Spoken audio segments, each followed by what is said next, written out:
We'll stay with this subject. So we're joined in studio by the NPP's Greater Accra Regional Chairman, Divine Agohom. Chairman, thank you for coming. Walk us through what happened at NIB today when you got to the offices of the National Investigations Bureau.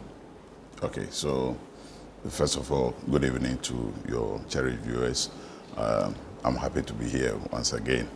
Yeah, we got the news. I actually got the news yesterday because I was out of town that one of our party guys, Mohammed Zakuo, was picked up by the National Investigative Bureau for reason that he made a post kind of sending a message, what one would consider a goodwill message to Her Excellency, our Vice President.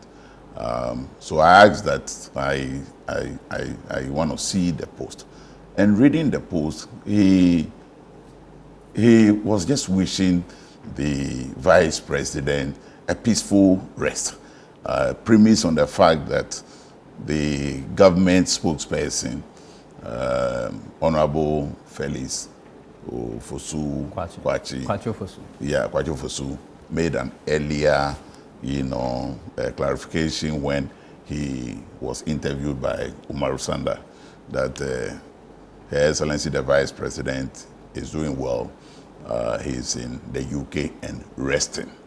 So my issue is, if somebody is resting and the person is an asset to the country Ghana by virtue of the fact that she's been elected as the Vice President of this land, and as a citizen, you are wishing that person a peaceful rest, I find it difficult to understand exactly what the offense necessitating, his arrest by no any other unit than National Investigative Bureau. So we mobilized and went there. This morning, after efforts to get him bail last 3 days didn't work. So we were there, myself, the former General Secretary, our lawyers, and a few of his friends, were there trying to get him bailed. Unfortunately, the NIB officers, from all indications, were receiving some instruction from, a place outside of, where they were.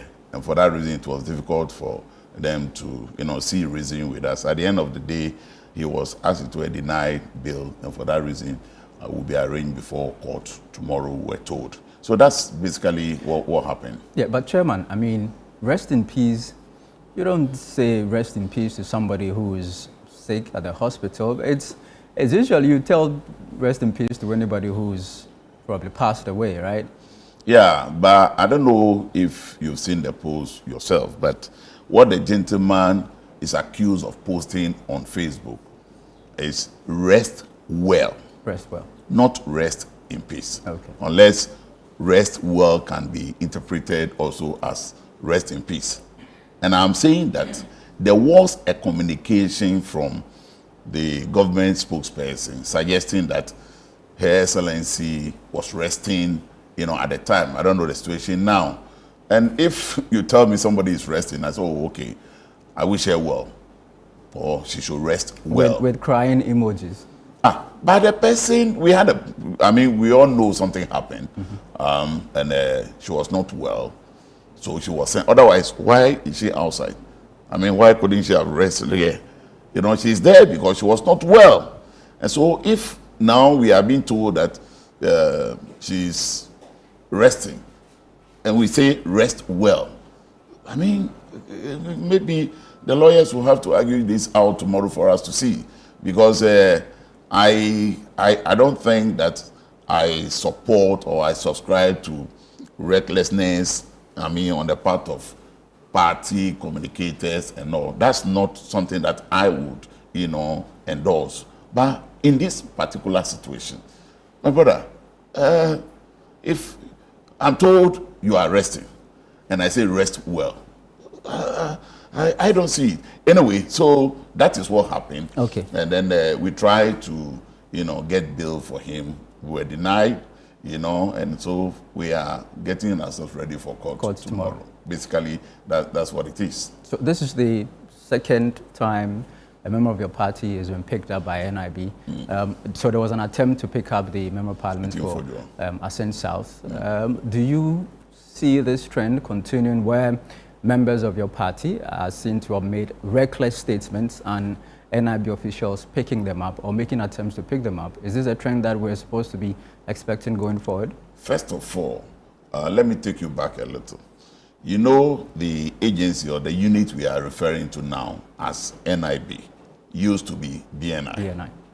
All right? Now, the thinking for which reason their name, and for that matter, the status was changed from BNI to NIB is to avoid situations such as we are seeing now. Because, I mean, look at them.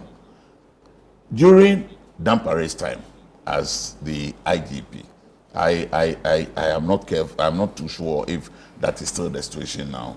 But if you have police officers coming to your premises or meeting you anywhere else and attempting to, you know, arrest you or to even engage you in whichever form, their identities are known, all right? Because their name tags, they wear their name tags, and you can see. What are we seeing now? We are seeing operatives of National Investigative Bureau, all right, wearing masks. Wearing masks is an indication that you want to hide your identity. Why? To arrest somebody is not illegal in a, you know, how do you call it, democracy that we have right now. So if I've done something wrong and you are in to pick me, let me know. You have the right to ask, yes, you want to arrest me, who are you? The military in our country here don't arrest people. If you want to arrest, then the police service, that is the job of the police service. So if the military is now taking the job of the, how do you call it, the police, then clearly you know the direction where we are heading.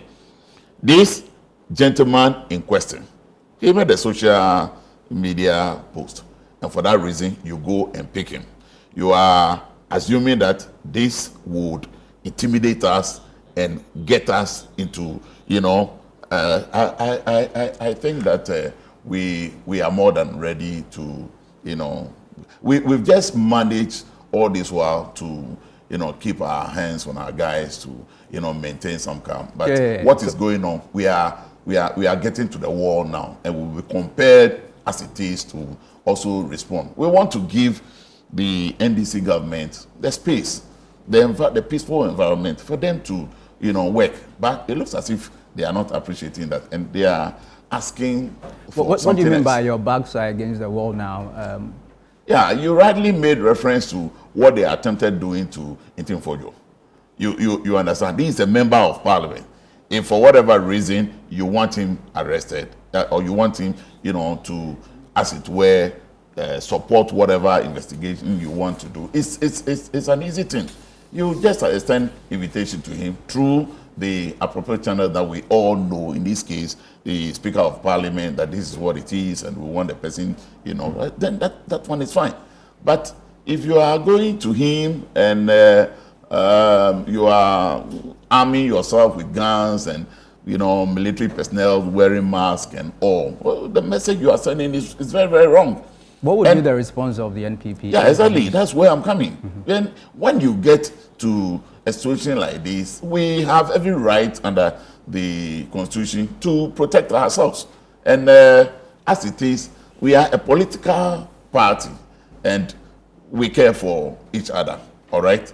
Yes, if for whatever reason somebody enters these premises and tries to, you know, handle you unlawfully, I don't think your colleagues here will sit down and then look at that person. And that's exactly what we will also be doing. So very soon, the way they are pushing us, if the idea is for Ghanaians to kind of take our minds off the poor governance they are giving us now with all these, I don't want to sit here and talk about that. But I think that they are really pushing us. And I wish that the kind of environment we are hoping to create for them to have the space to govern and govern well, we think they should appreciate it. If they are not, then we'll be compelled to also put ourselves together in defense of ourselves. That's all.